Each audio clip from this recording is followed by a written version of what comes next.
Good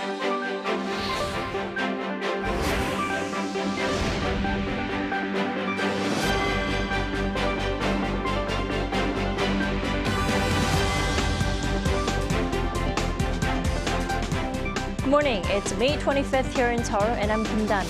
We begin with these stories making the headlines at this hour, starting with the delay of South Korea's Nuri space rocket launch over a technical error. The Nuri Space Center is still working to fix the problem. A new launch date will depend on how repairs go this morning. A South Korean team of experts has wrapped up on-site inspections at the Fukushima nuclear plant. Today, the delegation will sit down with the related Japanese officials in Tokyo for in-depth discussions on the matter. A court in Montenegro has scrapped a bail for South Korean crypto entrepreneur Do Kwon, which means he'll continue to be held in custody there. The much-anticipated third launch of South Korea's Nuri space rocket is on hold due to a technical error. The space center down in Goheung is still working to fix the problem and will announce the new launch time this morning. Our Lee Kyung-eun starts us off. Roughly 4 hours ahead of its planned liftoff at 6:24 p.m. Wednesday, Nuri's launch was given the initial go-ahead. The weather conditions as well as the erection process and other preparations were all complete. But the plan was called off following pre-launch operational checkups as there was a problem with the helium valve. The valve is key to releasing pressure generated while helium is injected into Nuri, which cools the liquefied oxidizer. The problem was not with the valve itself, but with the controlling system due to a communication glitch between two computers, one in charge of the entire launching process, the other in charge of the launching pad facility. We've assessed that the problem is not with the rocket itself, so Nuri will remain erected while Carrie's software team will analyze the problem and rectify it. That makes this delay different from the ones during the second launch that were caused by strong winds and a glitch in the oxidizer sensor tank. Because that time Nuri was transported back to the assembly center because the tank needed to be replaced. Now while standing upright, Nuri awaits the next OK for its third blast-off. The next attempt could come as early as Thursday, and if so, it'll be the same time as Wednesday's planned liftoff time of 6:24 p.m. If not, the next possible date will be at some point before May 31st. A lot of factors will be considered before making the decision.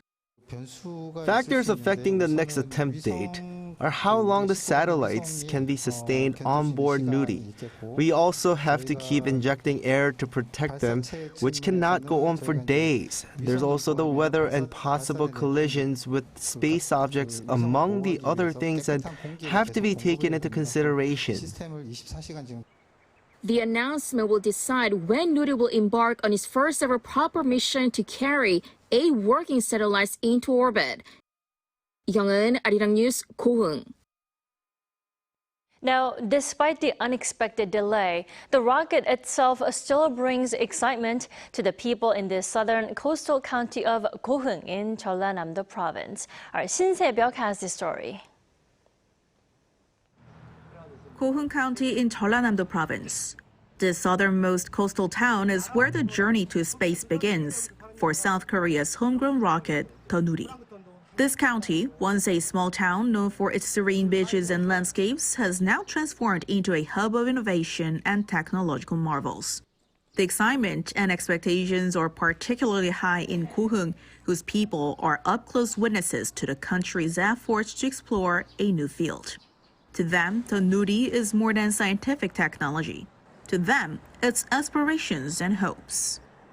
As a Goheung County resident, I hope for a successful third launch of the Nuri. Also, I can see a growing number of visitors coming to Goheung County, and it just makes our town more vibrant. I watched the first and the second liftoffs. I want to see the third one too, and the next, and the next. I'm so excited. I love watching the night sky. Now the Nuri's successful launch would mean I get to see even more amazing things in the sky. Their excitement will only grow and with future Nuri launches and with Goheung set to take center stage for the advancement of the nation's space industry.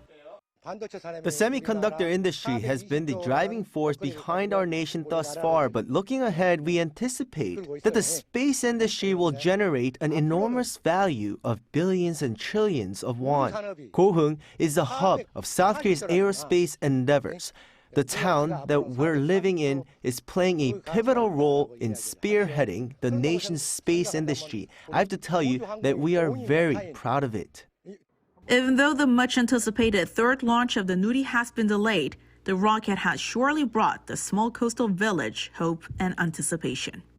신새벽, Arirang News, Goheung. The South Korean delegation to the Fukushima nuclear power plant wrapped up their inspection there to assess whether the wastewater is safe enough to be released into the Pacific Ocean. They are now in Tokyo to have in-depth talks with associated Japanese officials. Our Kim Do-yeon reports. South Korea's inspection team sent to Japan is on its second day of on-site inspections of the Fukushima power plant. They visited the chemical lab that analyzes nuclides, the plant's tritium dilution system, and the facility responsible for actually releasing the treated water. After their observation, addressing the media, the chairman of the inspection team, Yuguki, said they had focused on whether the shutoff valve was in place, adding that the valves are there to shut off the system if there is a problem with the contaminated water after going through the ELPS process, but before being diluted. The focus of the inspection was on where the emergency valve is and whether it's fully functional. But still, the chairman said additional inspections have to be done for them to come to a conclusion. It's still a bit too early for a conclusion. We did check the location of the valve with our own eyes, but we still have to check how the valve works and its capacity. He also said other items included the tools to figure out the nuclear concentration level for each radioactive material as well as the dilution system's capacities. Wednesday's inspection lasted 30 minutes less than Tuesday's, and according to the chairman, everything on the day's agenda went according to plan. Separately, in a parliamentary session on Wednesday, Seoul's Foreign Minister Park Jin dismissed concerns that South Korea is only giving Japan reasons for the discharge of contaminated water by sending its own team of experts to the power plant. The inspection team is not Japan's sidekick. Of course, the IAEA is conducting inspections, but our team of experts is also there to closely examine the facilities for themselves and let the public know what they found. Park also reaffirmed that the government will not lift its ban on seafood imports from Fukushima unless public concerns are eased. On Thursday, the last day of their mission, the 21-member inspection team will hold an in-depth discussion with relevant Japanese officials based on the information gathered from the on-site inspections before returning back to Seoul the following day. Kim Do-yeon, Arirang News.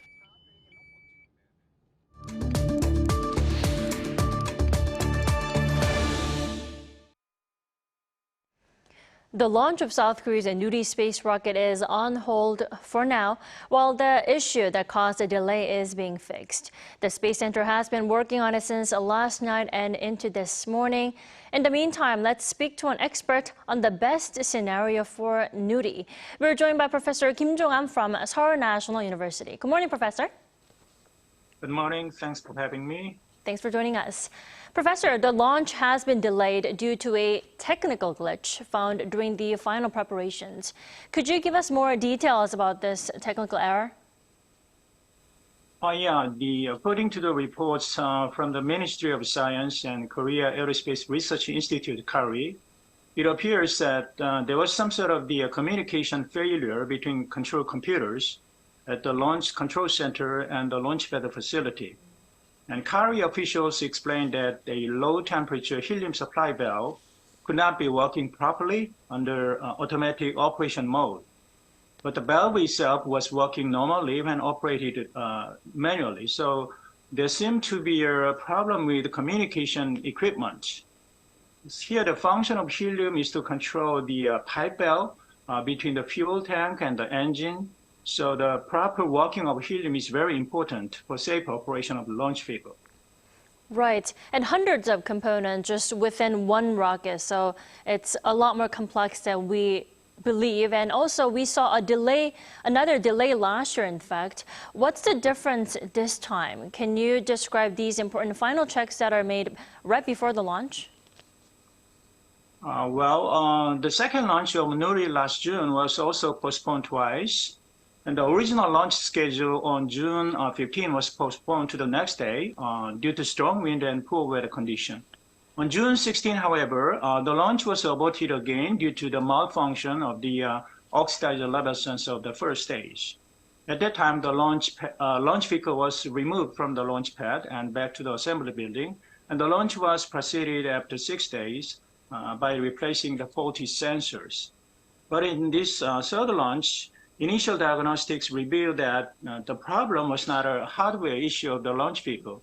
As mentioned, it was a communication problem between control computers, so the launch vehicle is being inspected without any movement.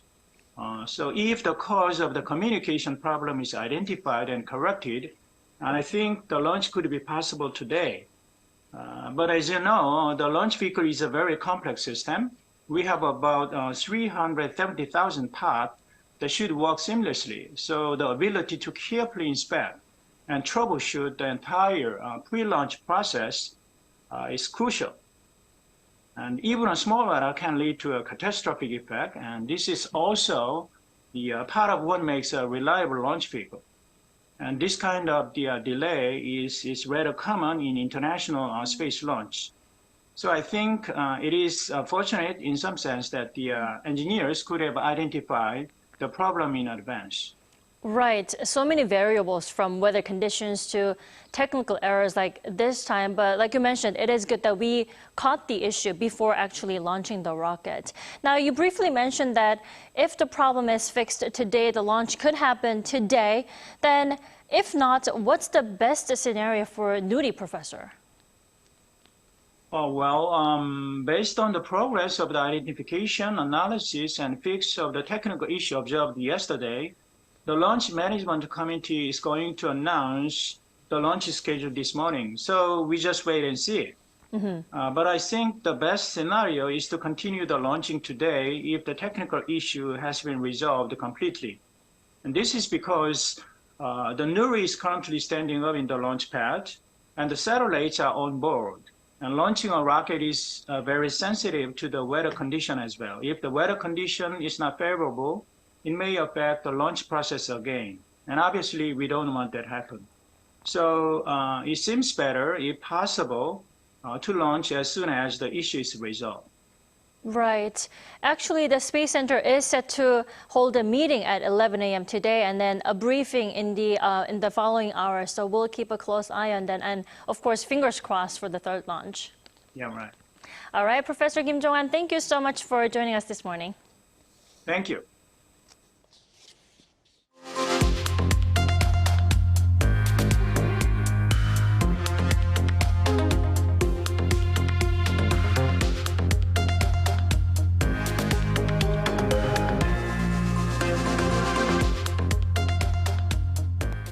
South Korea's producer prices ended a run of 3 straight months of growth in April due to a decrease in the prices of agricultural products and utilities.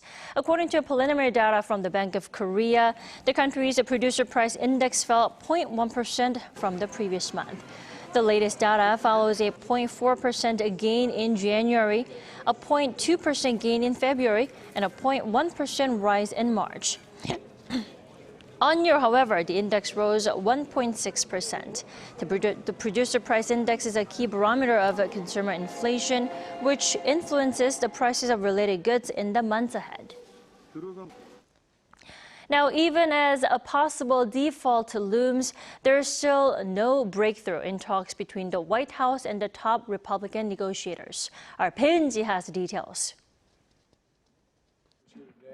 With only 8 days before the U.S. government could face an unprecedented default, negotiators for Democratic President Joe Biden and top congressional Republican Kevin McCarthy reconvened for another round of discussions at the White House on Wednesday, but failed to secure a deal on the debt ceiling.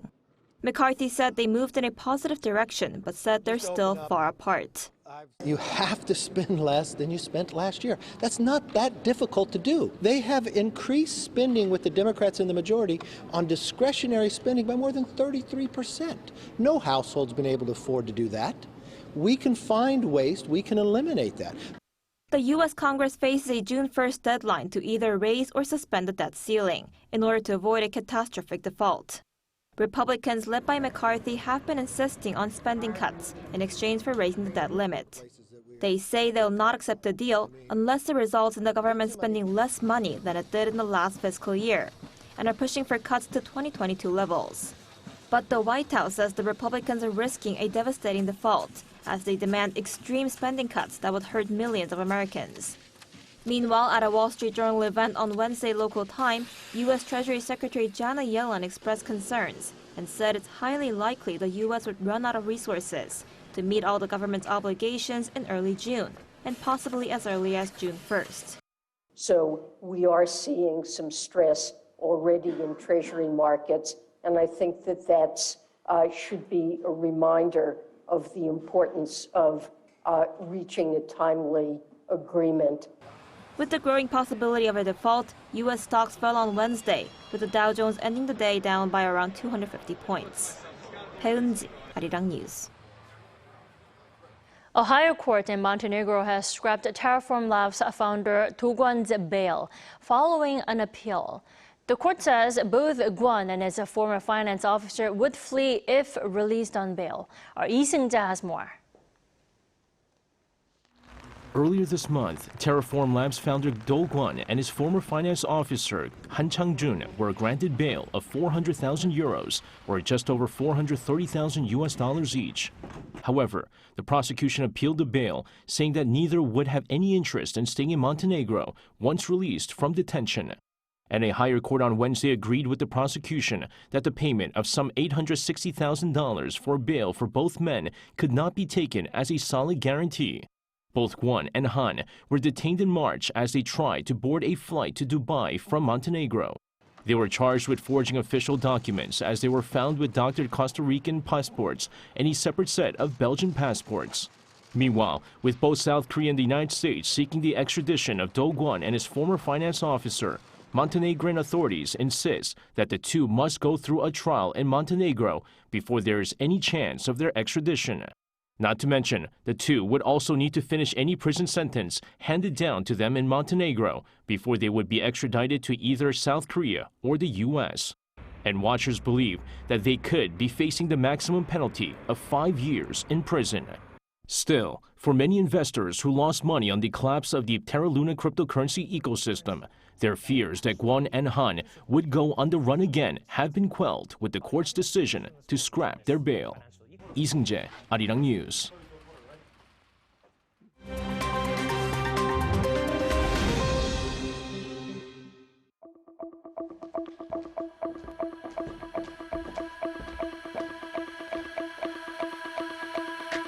Good morning, I'm Matthew Ashley, and we now turn over to stories from around the world. Beginning with updates from the space sector, private satellite launching company Virgin Orbit has shut down. According to a statement by the California-based company on Tuesday, its assets are being sold and its doors are shutting. Founded in 2017 by British billionaire Richard Branson, the company aimed to provide space launches for the growing small satellites market. Unlike its competitors, Virgin Orbit used a horizontal launch method, firing its Launcher 1 rocket from the wing of a converted Boeing 747. The shutdown comes after a major mission failure in January in Cornwall, where its first ever satellite launch failed to reach orbit. The company filed for Chapter 11 bankruptcy protection in the U.S. in April and recovered $36 million after auctioning off its assets. The amount is roughly 1% of its highest valuation in late 2021. Now, a paralyzed Dutchman is able to walk again thanks to implants in both his brain and spine.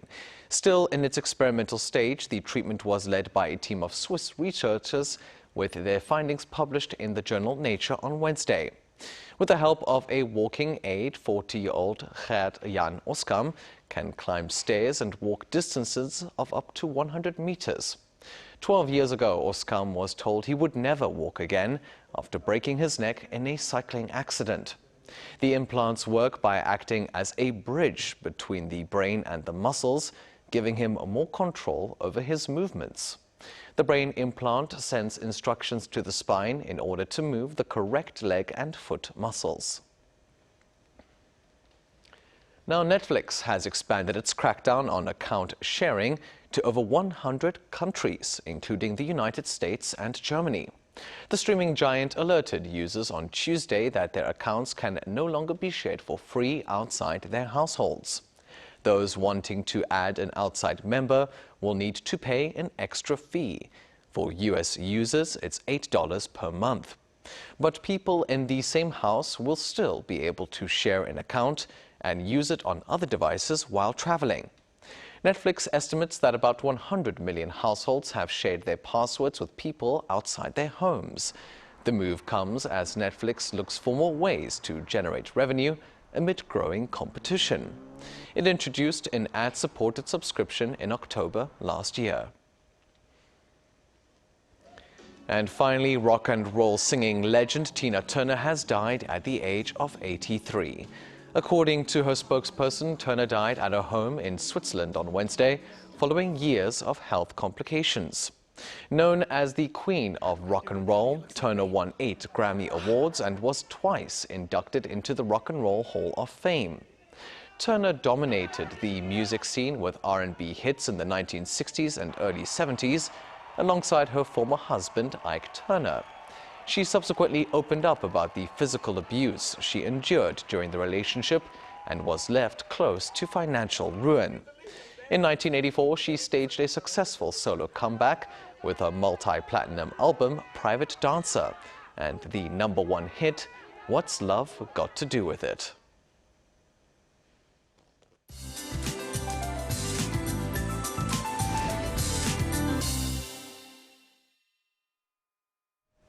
Good morning. The month of May is known for having the best weather conditions of the year in Korea, with many holidays to celebrate. But it is also a month of change, making the transition from spring into summer. And today we'll have a summer-like weather under strong sunshine with high UV rays this afternoon, so please take extra care in the sun. Now, morning temperatures are 2 to 5 degrees higher than the same time yesterday, and afternoon highs will also be a tad higher, topping out at 27 degrees Celsius in most of Korea. And air quality will be normal to good nationwide all day today. Sunny today, but tomorrow looks to be a wet one with passing rain in the forecast for most inland areas with 5 to 20 millimeters expected. Then there will be on and off nationwide rain during the 3-day holiday weekend with a slight drop in temperatures. That's Korea for you, and here's a look at the international weather conditions.